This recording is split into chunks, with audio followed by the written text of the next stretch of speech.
The trade that blows up your account is almost never your first loss. It's the one right after it. Go back through your last 30 days and tag every trade you took right after a loss. You'll find something disturbing. For a lot of traders, 60 to 80% of their drawdown comes from those after the loss trades, not their normal setups. It's not your strategy that's killing you. It's the version of you that shows up right after a loss.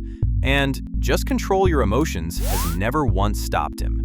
Here's what actually does. First, let's define it precisely so we don't confuse it with just being tilted. A revenge trade is a trade you take to win back a loss or to get even with the market, not because your setup appeared. It's not every trade after a loss. The difference is that your reason changed from "the market gave me a signal" to "I need to make it back." In that moment, you're not trading the chart, you're trading your ego and your need to get back to even. Here's the fastest way to catch yourself in the act. Ask one question. If I hadn't just taken that loss, would I still take this trade?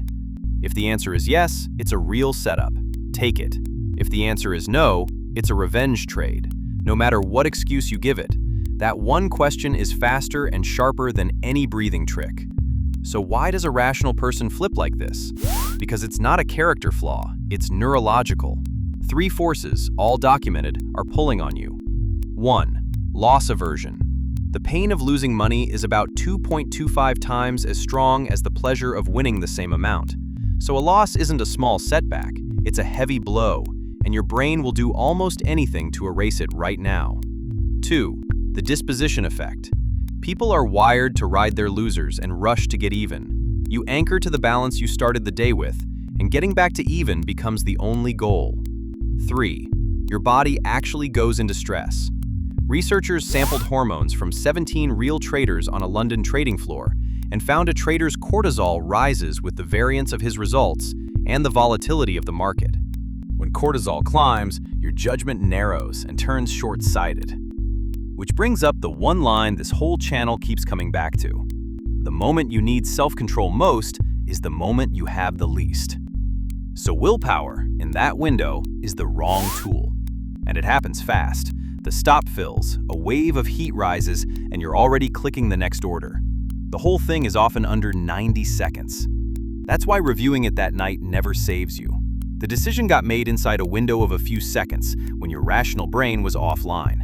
Revenge trading isn't a long-term character flaw.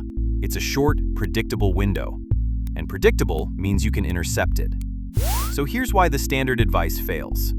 Control your emotions asks the offline rational brain to overrule itself, using the very faculty that's gone quiet. Walk away after a loss is right, but it relies on willpower at the exact moment you have none. Both name the problem. Neither gives you a mechanism. Here's the reframe that changes everything. That loss is a sunk cost. The market doesn't know and doesn't care about your break-even line. Resistance will not move because you want your money back.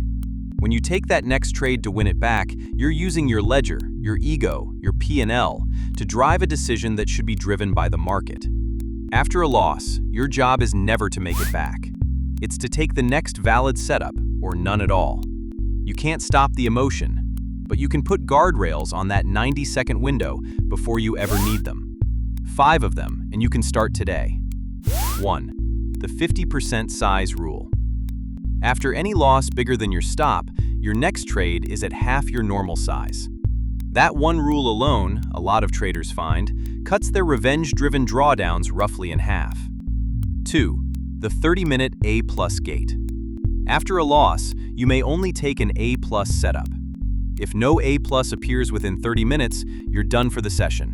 No close enough. 3. A cooldown that actually works, plus box breathing. The cooldown has to be long enough for your heart rate to return to baseline. 15 to 30 minutes for a day trader. Pair it with box breathing. In for 4, hold for 4, out for 4, hold for 4. Navy SEALs and surgeons use it because it drops your arousal in seconds and interrupts the cascade. 4. Know your own trigger. Go through your last 30 days and find where your losses cluster. Common ones. Losing on the first trade of the day. Missing a winner you should have caught. Getting stopped at the exact low before it reverses. or a specific dollar amount that feels personal. You can't guard a trigger you can't name. 5. Add friction and tag the trades. When the urge hits, close your trading platform. The friction of reopening, reloading, and logging back in is often enough to break the cycle. And tag every post-loss trade in your journal. Then review that tag monthly. That's how you turn revenge trading from a feeling into a number you can work on. Here's the honest part. Inside that 90-second window, you cannot watch yourself objectively. The moment you're heated is the exact moment you can't see yourself clearly. That's why we built Meridian. On NinjaTrader 8, it watches the signature of a revenge trade in real time. The spike in re-entry speed and size right after a red trade. And it flags it before your P and L craters, holding the cooldown your calm self set. But hear me clearly, you do not need our tool to start. A written rule and a timer beat willpower every day of the week. The tool just automates it. So here's the truth. Revenge trading isn't a character flaw. It's a predictable neurological sequence. And predictable means preventable if you engineer the window instead of relying on willpower. The market will never owe you that money back. So don't go asking for it. Take the next valid setup or do nothing. Tell me in the comments. Before a revenge trade, what's the first thought that shows up for you? One more? Or I've got this read. Subscribe. This is trading psychology with research and receipts, not guru fluff.